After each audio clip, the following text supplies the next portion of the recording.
Welcome to Brightly Storytime. I'm Miss Linda. Today we're going to read a book about a girl with big dreams. It's called Carmela Full of Wishes by Matt de la Peña, illustrated by Christian Robinson. Carmela scootered along the uneven dirt path, watching men stoop to work with their hands, her birthday bracelets jingling and jangling. The thick greenhouse air smelled of marigolds and overturned earth and fresh manure. Carmela knew exactly what manure was, but she didn't want to think about that. Not today. Today, she awoke to candles in her pancakes, and her mom sang, "Happy birthday to you," and told her, "Go on, mija, make a wish." But Carmela's wish had already come true. She was finally old enough to go with her big brother. Carmela followed as he cut back onto the street at Freedom Boulevard, past the crowded bus stop and fenced-off repair shop, past the old folks' home where two hunched old women waved smiles, past the huge home improvement store where her dad used to stand around weekend mornings waiting for work. Carmela tried to make small talk with her brother as their metal cart rattled, but her brother didn't make small talk back. He didn't want her tagging along. "Too bad," she told him with her glare. Just outside the laundromat, she picked a lone dandelion growing among the concrete weeds.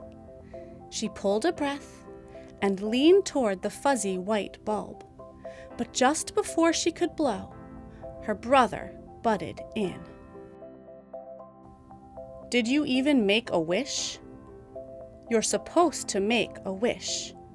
Everyone knows that." "Of course I made a wish," she told him. But it was a lie. Carmela didn't know. Carmela helped her brother sort colors one-handed, helped him load the washers one item at a time. While their clothes spun, her imagination turned, each new thought ushered in by a jingle of bracelets. Her brother found the sound annoying and shot her a dirty look. "Too bad," she told him with her glare.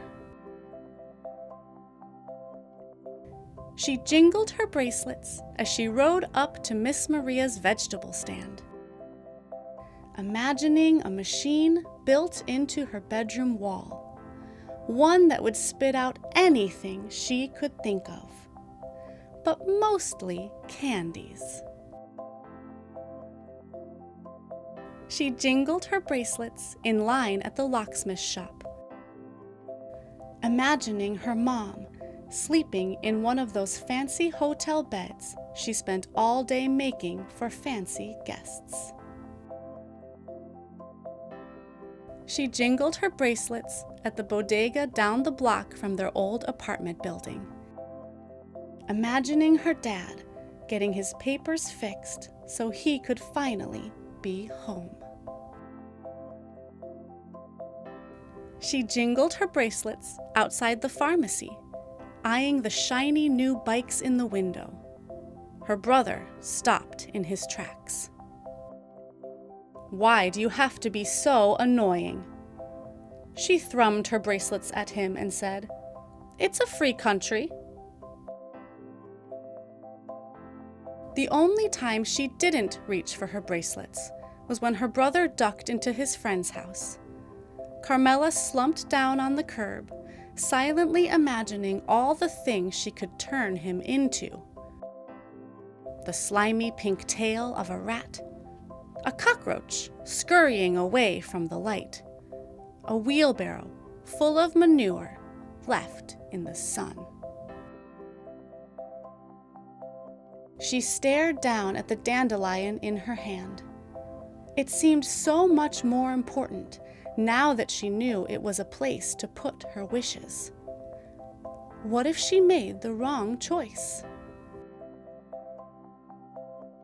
Carmela tried to hop a curb on the long trip home, but her tire caught and her handlebars twisted, and she went crashing to the concrete. Don't cry, don't cry, don't cry. But then she saw her dandelion crushed beside the drain. She looked up at her big brother, warm tears rolling down her cheeks. He lifted up her scooter. You okay? She shook her head and pointed. My wish. He took her by the arm and led her back up the block, past the laundromat and the flea market, past the greenhouses and the smell of manure, past the overgrown park and across the train tracks. He didn't stop until they made it to an abandoned farmhouse near a cliff overlooking the sea. Close your eyes, he said. Carmela closed them. Now make your wish, he said. Carmela listened to the ocean's hum in the distance. She listened to the squawking birds. She listened to the wind whistling past her ears. Then she opened her eyes. She saw hundreds of tiny white spores lifting into the air, floating out toward the far-off surf. The sky was full of wishes. Let's go, her brother said. Don't you want to know my wish? She asked. He shook his head. If you tell, it won't come true. She looked back one last time, then took off her bracelets and followed her brother home.